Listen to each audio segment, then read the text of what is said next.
اعوذ باللہ من الشیطان الرجیم بسم اللہ الرحمن الرحیم الی فرعون ملائہ فاستکبروا وکانوا قوما عالین۔ فرعون اور اس کے سرداروں کی طرف تو انہوں نے تکبر کیا اور وہ سرکش لوگ تھے۔ سورۃ المومنون آیا 46۔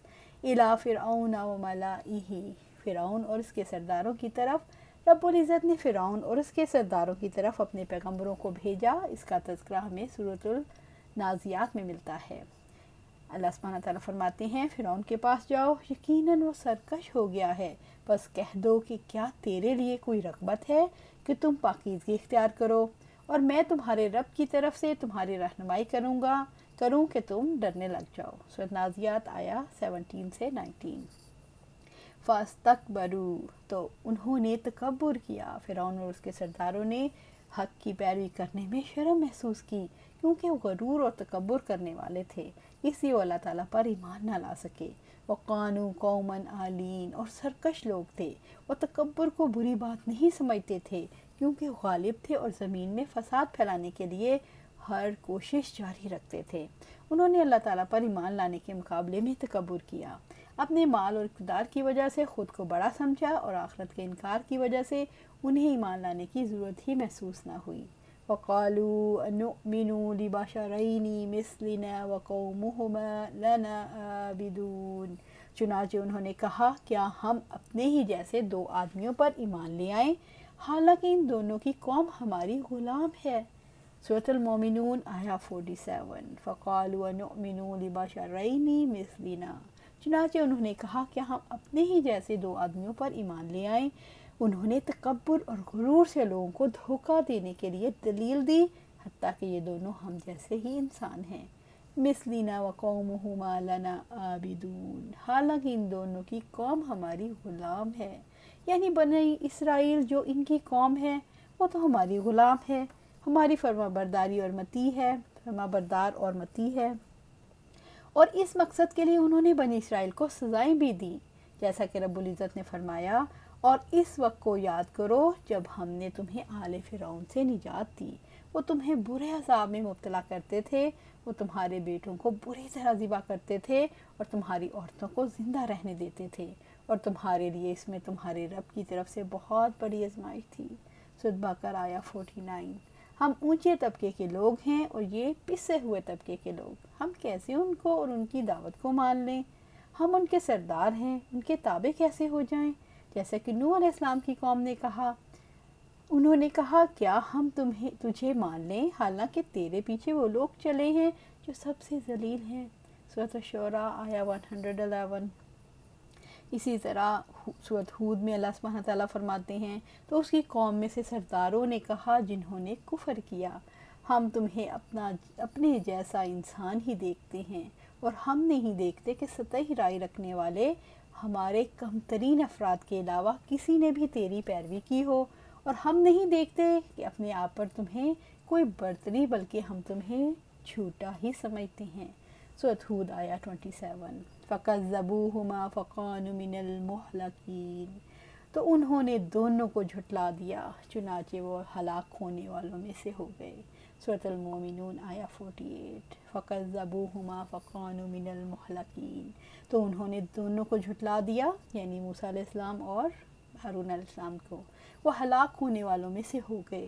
فرعون اور اس کے سرداروں نے ظلم کیا، دونوں نبیوں کو جھٹلا دیا، پھر رب العزت نے انہیں سمندر میں غرق کر دیا۔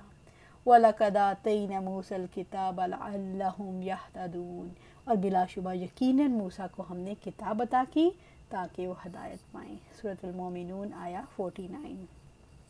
وَلَقَدْ آتَيْنَا مُوسَى الْكِتَابَ، اور بلا شبہ یقیناً موسیٰ کو ہم نے کتاب عطا کی جب اللہ رب العزت نے فرعون اور اہل فرعون کو ہلاک کر دیا اور بنی اسرائیل کو موسیٰ علیہ السلام کے ساتھ نجات عطا فرمائی، تو انہیں ہدایت کے لیے تورات عطا فرمائی جس میں حلال و حرام کے احکامات ہیں۔ رب العزت نے دین کو قائم کرنے کے لیے اور شاعر دین کو غالب کرنے کے لیے اس وقت تورات عطا فرمائی جب موسیٰ علیہ السلام کو قوت نصیب ہوئی۔ اللہ تعالیٰ نے اس مقصد کے لیے انہیں طور پر بلایا اور تورات عطا فرمائی، اور ہم نے تختیوں میں اس کے لیے ہر قسم کی نصیحت اور ہر چیز کے لیے تفصیل لکھ دی۔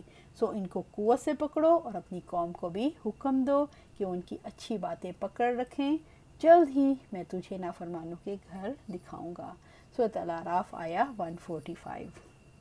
اسی طرح سورۃ القصص میں اللہ سبحانہ تعالیٰ فرماتے ہیں، اور بلا شبہ یقیناً ہم نے پہلی امتوں کو ہلاک کرنے کے بعد موسیٰ علیہ السلام کو کتاب دی جو لوگوں کے لیے دلائل، ہدایت اور رحمت تھی تاکہ وہ نصیحت حاصل کریں، لعلہم یہتدون، تاکہ وہ ہدایت پائیں، تاکہ وہ اپنے رب کو پہچانیں، اس کے اسماء و صفات کی معرفت حاصل کریں اور اس کے احکامات کو سمجھیں اور اس کے عذاب اور ثواب کے بارے میں جانیں، اور دنیا میں اللہ تعالیٰ کے اوامر و نواہی کی پابندی کر کے ہدایت یافتہ لوگوں میں شامل ہو جائیں۔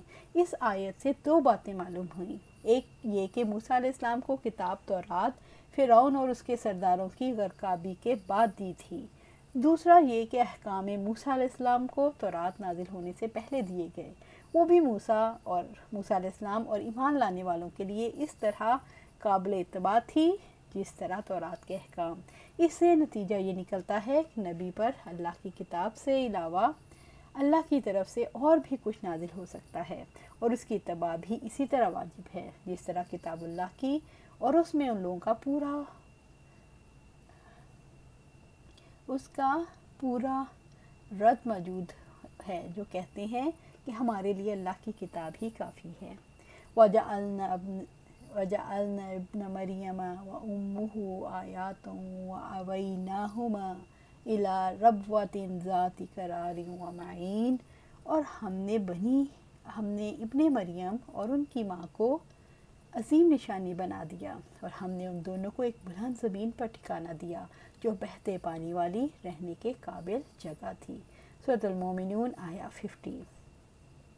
وَجَعَلْنَا ابْنَ مَرْيَمَ وَأُمُّهُ آیَةً، اور ہم نے ابن مریم اور اس کی ماں کو ایک نشانی بنا دیا، یعنی عیسیٰ علیہ السلام کو اور اللہ کے وجود، اس کی قدرت، اس کے علم، اس کی توحید کے واجب ہونے پر نشانی بنایا۔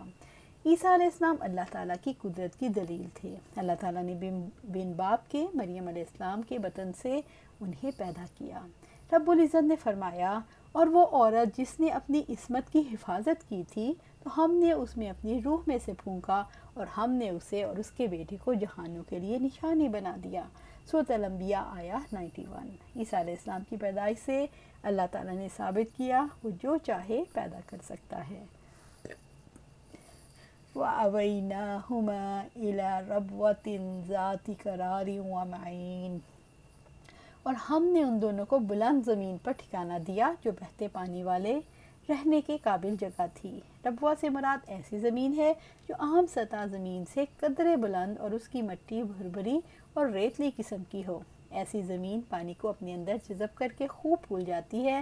پنجابی میں ایسی زمین کو میرا زمین کہتے ہیں۔ اس زمین کی خصوصیت یہ ہے کہ یہ عام زمین کی نسبت سرسبز و شاداب ہوتی ہے اور بلند بھی ہوتی ہے۔ اب اس ربوہ کے تعین میں مفسرین کا اختلاف ہے۔ بعض کہتے ہیں اس سے مراد وہی زمین ہے جہاں عیسیٰ علیہ السلام کی پیدائش ہوئی تھی، اور اللہ تعالیٰ نے وہاں ایک چشمہ بھی جاری کر دیا، اور کھجور کے ٹنڈ درخت سے اللہ کے حکم سے کھجور بھی گرنے لگی۔ بعض کہتے ہیں اس وقت کا ظالم یہودی بادشاہ عیسیٰ علیہ السلام کا دشمن بن گیا۔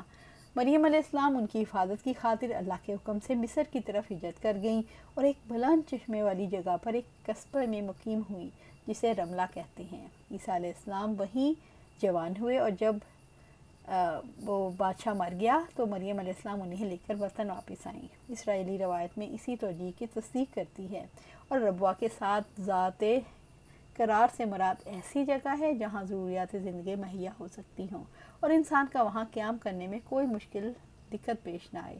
اور معین کا لفظ تائید مزید کے لیے ہے، جس سے مراد جاری پانی، نتھرا ہوا پانی، بہتا ہوا چشمہ، ٹھنڈا اور میٹھا پانی سب کچھ آتا ہے۔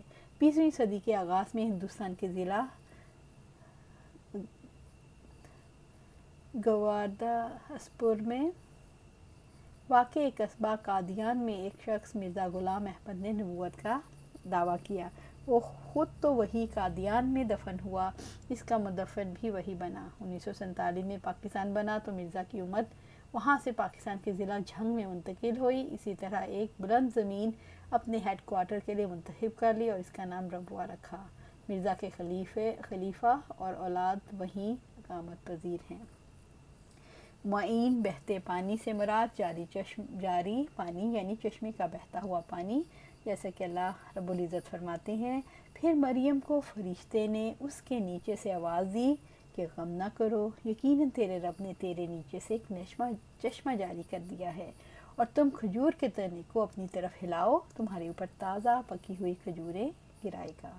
سورۃ مریم آیت 24 اور 25۔ اللہ سبحانہ تعالیٰ سے دعا ہے کہ ہمیں بھی قرآن و سنت پر عمل کرنے کی توفیق دے اور اس پر استقامت دے۔ آمین یا رب العالمین۔